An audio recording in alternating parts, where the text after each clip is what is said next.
Are you filming or not? Yeah. Okay. I'll just put these up so we don't fall off.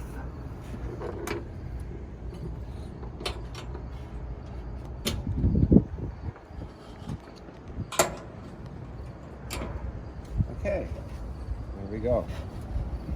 Well, we're back here, so we might as well start back here. This has all been, all the stainless steel, all this has all been done by my brother. When it was painted, that was the last time it had a major overhaul, and it's beautiful. There's very little wood, a little teak on the hatch here and on the steps, but he went to extremes to get rid of it everywhere else, and yeah, it's beautiful. And you'll notice the self-tailing winches here, single speed, beautiful. There's a replacement compass down below, and the halyard winch right there, with your traveler on top and your main sheet in the companion. As we move up front, we've got the boom on one side, stainless steel handrails.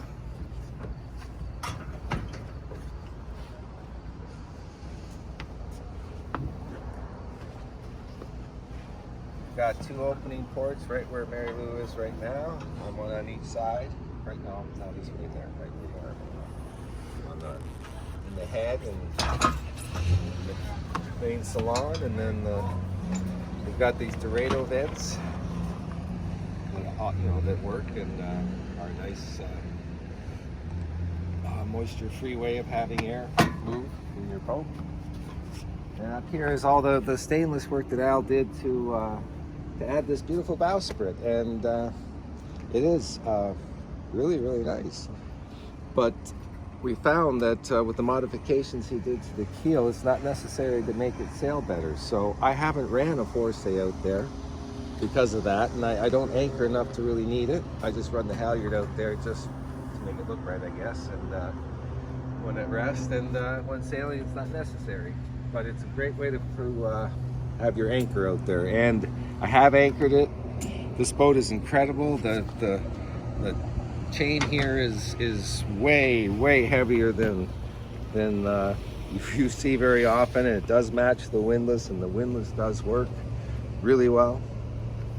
And I had the boom, your main boom right here. It's all the bails and things necessary, and the double reefing hooks because it's got lots of reefing points. And here is where the tabernacle bolts down. I've got wedges that go underneath it. There's a little procedure to be able to hinge it there, but it's all very doable, and everything you need is right here. And there's also on the deck here a whisker pole that it stores on the front of the mast, and it's good for your boat head sails, and we also use it for the spinnaker. If it's dead downwind, you can get it out and work better. So that's pretty much it. So I think I covered everything. There's a bilge pump there. There's a little bracket right underneath the tiller there. That actually is for a bell, a fog bell. Standard EMR panel and shifter and gear, all stuff of that era. And then we go down below.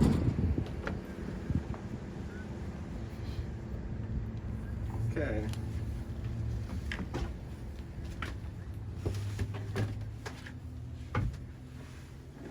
Okay, we might as well look to the stern and at the bunks on each side. That they're quarter bursts, one on each side. This side here has a bunch of storage. Your tank for your kerosene, your pressurized tank for the kerosene, and all the things you need for stepping the mast, and including there's you know, the crank for turning the engine over. There's a packing gland wrench that's specifically made for this. There's a bunch of other little knickknacks, file, you know, wedges that I talked about earlier in front of the mast. Anyhow, and there's also on both sides there's storage all the way back, and it's huge. It goes all the way back on both sides. You know, this side here is the batteries. I just took them out yesterday, but that's the battery compartment. They all strap down in there good. And again, storage all the way back. This is the little nav table. This is some of the documentation. I've also got the shop manual for this, for the little Yamar. That's the operating manual for this auto helm right here that mounts on the pinnacle out there, and this mounts to the fitting in the cockpit. Show them the tiller, it's beautiful. Yeah, this is also the tiller. We're just not using it. We don't let it get out in the sun for long periods for no good reason. But yeah, this is a beautiful, slides right in there, and this thing steers. This rudder and this tiller, it's honest to God, it's like rack and pinion steering. I cannot believe how well this boat turns now, and balances and sails really, really well for what it is. You know, it's a 10,000-pound steel sailboat. You know, hard chime. It's not the tightest thing to the wind, but it does go upwind, and it does it at a good pace. I'm quite happy with how it performs. Anyhow, this is there's also this radio here. It's dated. This day and age, I would think that this would be something you'd want to get a more modern radio with all the modern safety advantages that this doesn't have. And an older Garmin GPS with a couple of the charts.